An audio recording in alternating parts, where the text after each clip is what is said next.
Bentrok pemuda di Piditan Tual, Kapolres Wansi terkena panah.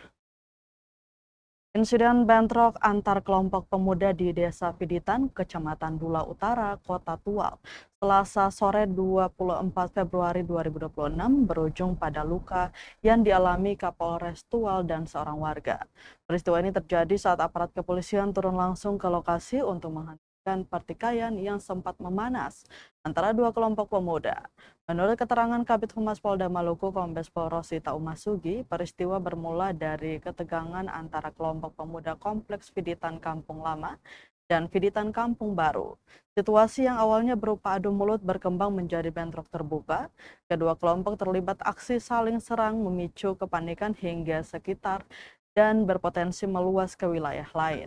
Menyikapi laporan tersebut, jajaran Polres Tual segera bergerak cepat menuju lokasi kejadian. Setibanya di lokasi, aparat kepolisian mengedepankan langkah persuasif.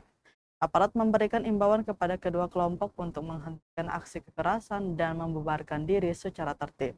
Kapolres Tual Wansi Des Asmoro turun langsung memimpin pengamanan. Ia berada di garis depan berupaya menenangkan massa dan mencegah bentrokan meluas. Pendekatan humanis dilakukan dengan mengutamakan dialog dan peringatan agar tidak ada korban lebih banyak. Namun di tengah situasi yang masih memanas, insiden tak terhindarkan.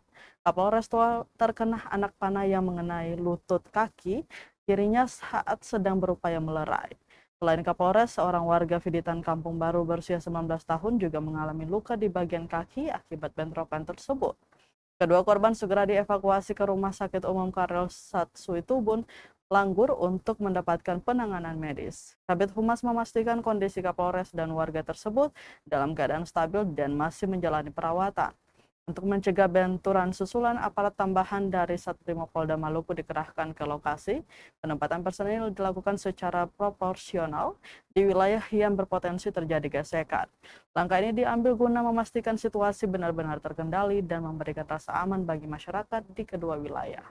Meski mengalami luka, Kapolres Tual menegaskan komitmen kepolisian tidak akan surut.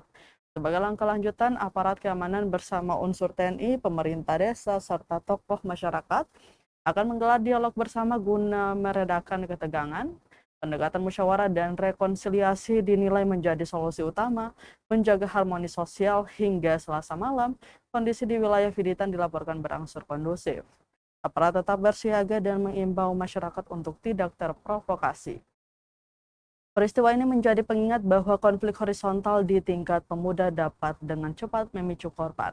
Bahkan saat aparat hadir untuk melindungi, sinergi antara aparat dan masyarakat menjadi kunci agar kedamaian di Kota Tual tetap terjaga.